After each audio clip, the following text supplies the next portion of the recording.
Off screen recorder. Selected. 440232 recorded. Record button. 0004. Home button. नमस्ते recording club में RC Sandeep. आज बहुत लंबे अंतराल के बाद, करीब 2 महीनों के बाद हाजिर हूँ the story of recording club part 210 लेकर के। इतना लंबा समय हो गया है कि ठीक से याद भी नहीं है, पता नहीं एपिसोड 210वां ही है या कुछ और, लेकिन टाइटल को देख लीजिएगा तो आप लोग समझ जाएंगे कि कौन सा है। वैसे तो 210वां ही होना चाहिए, मगर फिर भी आखिरी एपिसोड मुझे जहाँ तक याद है ठीक 10 फरवरी को आया था।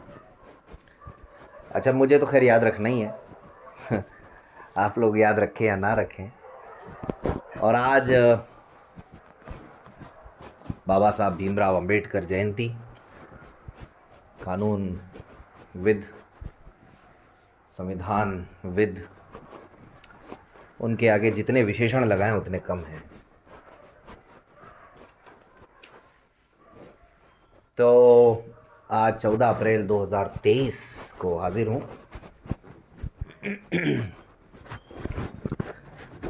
अब ये बताने की आवश्यकता है नहीं कि देवास कन्वेंशन की ही बातें चल रही थी जब कार्यक्रम को समाप्त किया, लेकिन इस बीच में ये ज़रूर बताना चाहूँगा कि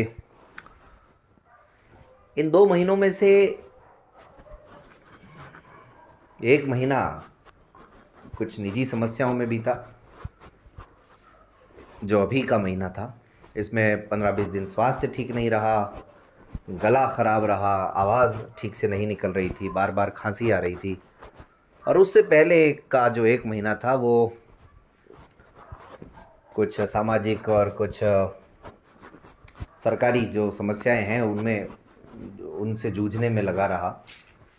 और कुल मिलाकर के बात ये भी है कि इन 2 महीनों में कुछ दिन ऐसे भी बीते जहाँ पर मैंने कहानी समाप्त की थी अंतिम बार 209 एपिसोड में, जब उसमें मैंने ये कहा था कि इसको कुछ और रोचक बनाएंगे और कुछ और लोगों से बात करेंगे, वो भी नहीं हो पाया। और फिर थोड़ा सा समय इसमें आप आरसी उत्सव 2023 जो 20 मई से 23 मई 2023 के मध्य रिकॉर्डिंग क्लब के 7 वर्ष पूरे होने पर 77 घंटों का जो मैराथन कार्यक्रम होने वाला है, उसकी तैयारियों में भी बीता। कुल मिलाकर के मैंने अपनी सफाई दे दी। हालांकि मुझे मालूम है कि कितनी भी सफाई दी जाए देरी होती है। तो साथियों, जब देवास कन्वेंशन की बात चल रही थी तो उसमें बातचीत हुई थी कि भाई वहाँ जाकर के विज़िट किया और सब कुछ ठीक हुआ। कार्यक्रम के रजिस्ट्रेशंस ऑलमोस्ट हो गए थे। और एक विशेष बात ये रही कि इस कार्यक्रम में ये कार्यक्रम पूरी तरह से असफल हो जाता, लेकिन अच्छी बात ये रही कि लगभग 135 रजिस्ट्रेशन हुए इस कार्यक्रम में। और उन 135 रजिस्ट्रेशंस में से, मतलब 135, 140, 137, यही मान लीजिए आप, इसके आसपास, उनमें से लगभग 70-75% जो रजिस्ट्रेशन है वो अकेले मध्य प्रदेश से हुए। और ये बहुत ज़रूरी होता है किसी भी राज्य में अगर कार्यक्रम हो। कार्यक्रम की सफलता इस बात पर निर्भर करती है कि जहाँ कार्यक्रम हो रहा है वहाँ का लोकल सपोर्ट कितना मिलता है। और आप तो जानते ही हैं इस बार 7वां कन्वेंशन भी मध्य प्रदेश में ही प्रस्तावित है, तो हमें अगर उस कार्यक्रम को भी ऊंचाइयों तक ले जाना है तो हमारे मध्य प्रदेश के साथियों की भूमिका बहुत महत्वपूर्ण होने वाली है उसमें। बहरहाल, अगर ये 70-75% उपस्थिति मध्य प्रदेश की नहीं होती तो ये कार्यक्रम पूरी तरह से फ्लॉप हो जाता। लेकिन धन्यवाद देता हूँ अपने सभी मध्य प्रदेश के साथियों का और मध्य प्रदेश की टीम का, जिन्होंने विनोद जी के नेतृत्व में बहुत शानदार काम किया और ज़्यादा से ज़्यादा रजिस्ट्रेशंस जुटाए। उसमें लोकल लेवल पर सभी लोग, चाहे वो प्रवेश हो, नितिन हो, मेघा, शिखा, और और भी साथियों के कुछ नाम मैं शायद भूल रहा हूँ, राजकुमार जी हों और भी लोग, बहुत लोग, मतलब जो भी अपने अपने तरीके से, हर व्यक्ति उस कार्यक्रम को सफल, हुकुम चंद एक लड़का था, तो हर व्यक्ति अपने अपने तरीके से उस कार्यक्रम को सफल बनाने में लगा हुआ था। जिनको रिकॉर्डिंग क्लब में लोग नहीं भी जानते थे, वो लोग भी वहाँ पर लगे हुए थे स्थानीय स्तर पर। तो अगर ये कार्यक्रम फ्लॉप हो गया होता तो फिर हमें बहुत मुसीबत आ जाती, बहुत चिंता हो जाती। लेकिन तीसरा ही कार्यक्रम था, तो हमको ये तो पता ही था कि हर कार्यक्रम के साथ कुछ न कुछ सीखना है, अनुभव मिलता है, और आज भी सीख रहे हैं। और हर कार्यक्रम में जो कुछ कमियां रह जाती हैं, जो कुछ गलतियां हो जाती हैं, उसको अगले कार्यक्रम में या तो पूरी तरह से बदल दिया जाता है या उसको सुधारने का प्रयास किया जाता है। बहरहाल कार्यक्रम को लेकर के लगभग उसके शुरू होने के पहले की जो घटनाएं हैं जितनी भी, वो आप सबको बता दी गई हैं। एक राजकुमार जी का भी मैंने जिक्र किया था। इस कार्यक्रम में एक हम लोगों ने जो प्रतियोगिता रखी थी ब्रेल लिपि से संबंधित, उसकी स्पॉन्सरशिप भी राजकुमार जी की तरफ से रही थी। पता नहीं ये बात पहले बता चुका हूँ या नहीं, लेकिन उसका पूरा खर्च, हालांकि उनकी इच्छा थी कुछ ना कुछ प्रतियोगिता करवाई जाए, तो उसका समाधान यही निकाला गया कि ब्रेल से संबंधित ही प्रतियोगिता करवाएं, लेकिन वो राजकुमार जी के सौजन्य से हो। और उसमें ये सब तो मैं बता ही चुका हूँ कि जयपुर से पेपर वगैरह सूर्य सर ने प्रिंट करवाए थे। वहाँ पर वाद विवाद की प्रतियोगिता का आलम इतना दिलचस्प था साथियों, जब वाद विवाद की प्रतियोगिता का समय आया तो एक भी प्रतिभागी हॉल में नहीं था। तो उस समय बहुत ही हास्यास्पद स्थिति वहाँ पर उत्पन्न हो गई थी। लेकिन खैर, वो जब कार्यक्रम के हम एक एक बिंदु पर चर्चा करेंगे, एक एक सेशन पर चर्चा करेंगे, तब उसका भी जिक्र ज़रूर करेंगे। यहाँ पर 29-30 सितंबर का वो कार्यक्रम था और 28 सितंबर की शाम से लोगों के लिए व्यवस्थाएं थी, और 27 सितंबर की रात को, 27 सितंबर की शाम को हमको भी निकलना था अजमेर से।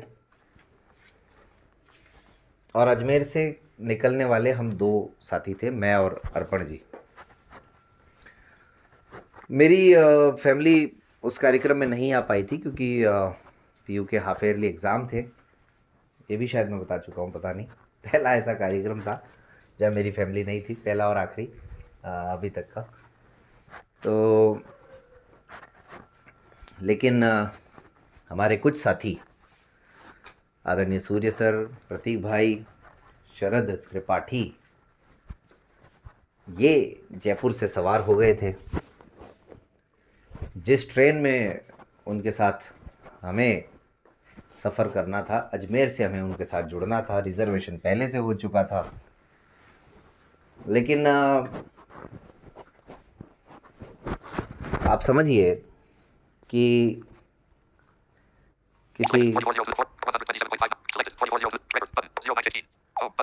किसी कार्यक्रम में जाने के लिए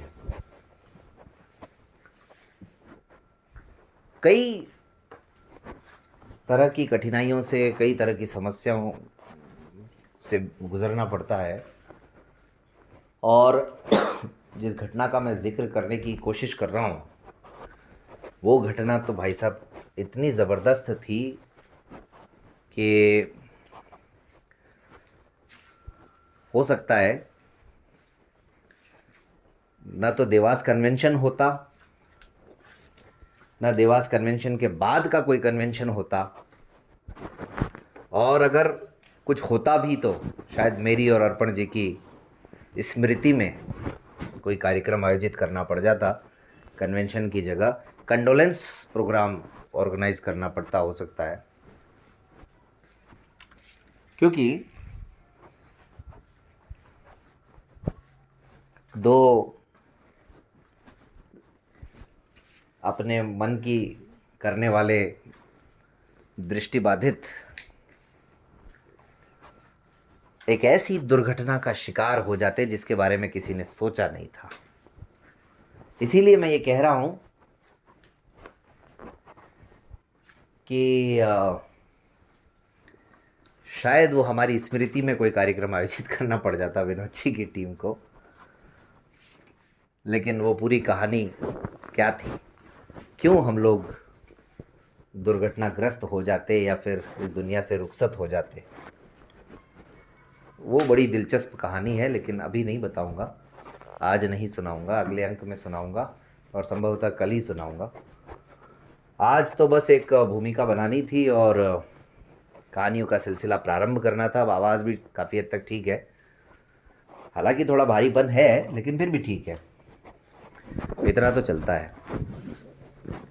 और थोड़ा सा वक्त मिल गया, अभी रात के लगभग 9:45 बज रहे होंगे या 10 बजने वाले होंगे, लेकिन बस ये सोच रखा था कि शुक्रवार से देनी है। अब कौन सा शुक्रवार, इस चक्कर में ये शुक्रवार करते करते 2 महीने बीत गए। उत्सव 2023 की तैयारियां हो चुकी हैं, उसके रजिस्ट्रेशन हो गए हैं, बहुत छोटा सा आयोजन है और ज़्यादातर हमने विद्यार्थियों को मद्देनज़र रखते हुए इस कार्यक्रम को ऑर्गेनाइज़ किया। रिकॉर्डिंग क्लब ऐप पर नई नई पत्र पत्रिकाएं सामान्य ज्ञान की अपलोड हो रही हैं। क्रोनोलॉजी अप्रैल 2023 की भी अपलोड कर दी गई है और योजना मैगज़ीन भी मार्च 2023 के 1-2 दिन में अपलोड हो ही जाएगी। इसके अतिरिक्त ग्रुप इन्फो इस गुरुवार का रिकॉर्डिंग क्लब ऐप पर अपलोड हो गया है। पुराने ग्रुप इन्फो जितने भी हैं वो सब यूट्यूब चैनल पर अपलोड करने हैं, करेंगे, भूल जाते हैं। और बाकी आज हमारे टीम के सदस्य अभिषेक भाई का जन्मदिन है, अभिषेक भंडारी का, तो उनको जन्मदिन की हार्दिक शुभकामनाएं। सीताराम जाट हैं भिलवाड़ा से, उनका भी जन्मदिन है, तो उनको भी जन्मदिन की हार्दिक शुभकामनाएं। रिकॉर्डिंग क्लब ऐप पर द हिंदू का विश्लेषण अभी थोड़ा रुका हुआ है, 1-2 दिन में शुरू हो जाएगा वो भी। बाकी नियमित गतिविधियां जितने भी न्यूज़पेपर्स हैं, चाहे वो विनोद जी का हो चाहे वो मुकेश जी भेजते हों, वो सब के सब ऐप पर आ रहे हैं। अब मुझे भी रूटीन बनाने में थोड़ा अटपटा लग रहा है आज, लेकिन धीरे धीरे आ जाएंगे अपने रंग में, कोई दिक्कत नहीं है। बाकी आप सबके सुझावों का, प्रतिक्रियाओं का, शिकायतों का इंतज़ार रहेगा। मिलते हैं फिर कहानी के अगले अंक में। आज के लिए इतना ही, धन्यवाद। List with last screen recorder. Record button. Back button. Selected. 44% progress bar.